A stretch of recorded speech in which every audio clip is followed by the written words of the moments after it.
Hello everyone, today I thought I would record a video showing off Freyja'S Relic. So I own it, and I want to show you the stats it gives you and my general opinion after using it for a little while now.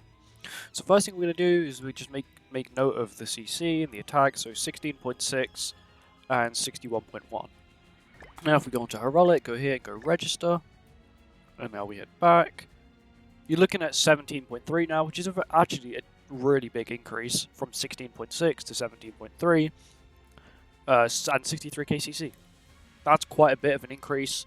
I do have one of her outfits, and I bought two of her weapons and one of her cosmetics as well, just so that when they add her Hall Pass one, I can have all the cosmetics for her. Of course, as she is a demonic beast character, which is what her Relic pretty much says, you know, she's pretty useful. So going on to her Relic. So, her Relic is okay.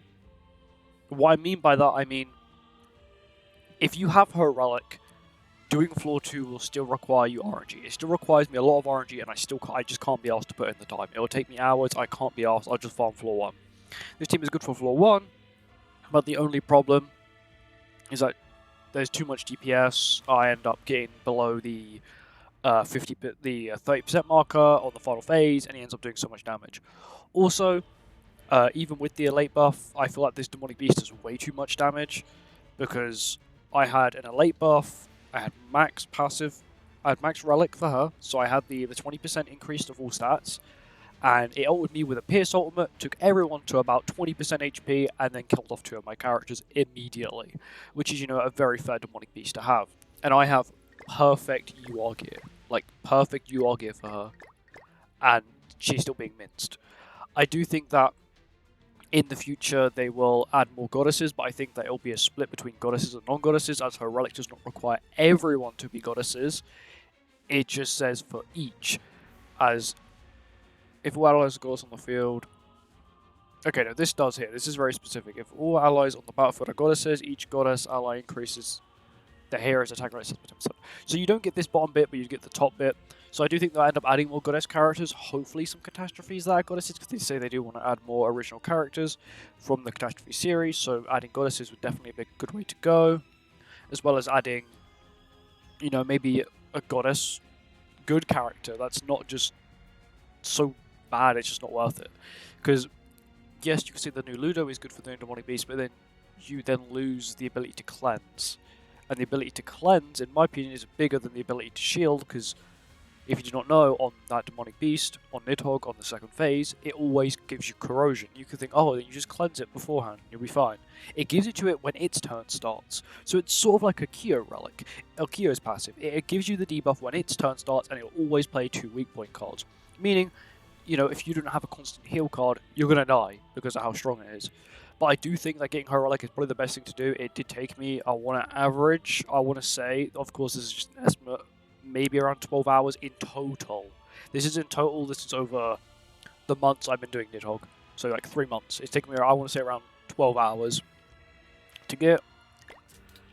Is it worth it? The stats and overall, yeah, it actually looks cool as well. I like how it's see-through. In my knighthood, let me quickly show you. If I go to my knighthood, for example, if you do care about cosmetics, this also works in PvP as well. You can see I have the effect of the Relic, but as you can see, she doesn't actually have a weapon with her, but she still has the effect, so it still shows off you do have the Relic, which is kind of cool. Of course, most characters who have Relics, as you can see here, Iori and Barn, you can both have their Relics invisible. Also, as of making this video, the new Roxy has just been announced. She does look very cool. Of course, I'll have all the videos for her coming out later on in the week, because, you know, I like to have it in time with Global. That means people who watch Global can see it the day beforehand, rather than too early, because then people might forget, or, you know. But I do have a very strong opinion on that update. I am going to go over problems I see with her and the update itself, as well as, of course, when it comes to the banner review, I'll give my detailed opinion of her for everything, pretty much. But overall, I do think that Freyja'S Relic is very good, and they've not added a single Goddess Ragnarok character. If they were to add, of course, I do think that Freyja will get one, because he's a god, she is a god, they both will give him the Goddess role. I do believe he'll also get given the Goddess race as well. So if they do that, of course that will help quite a bit, but there's still the problem of who's he going to replace. Does he replace Mael? Does he, who's he going to replace? He can't replace a healing character because he's a DPS. So, of course, there are a few problems there.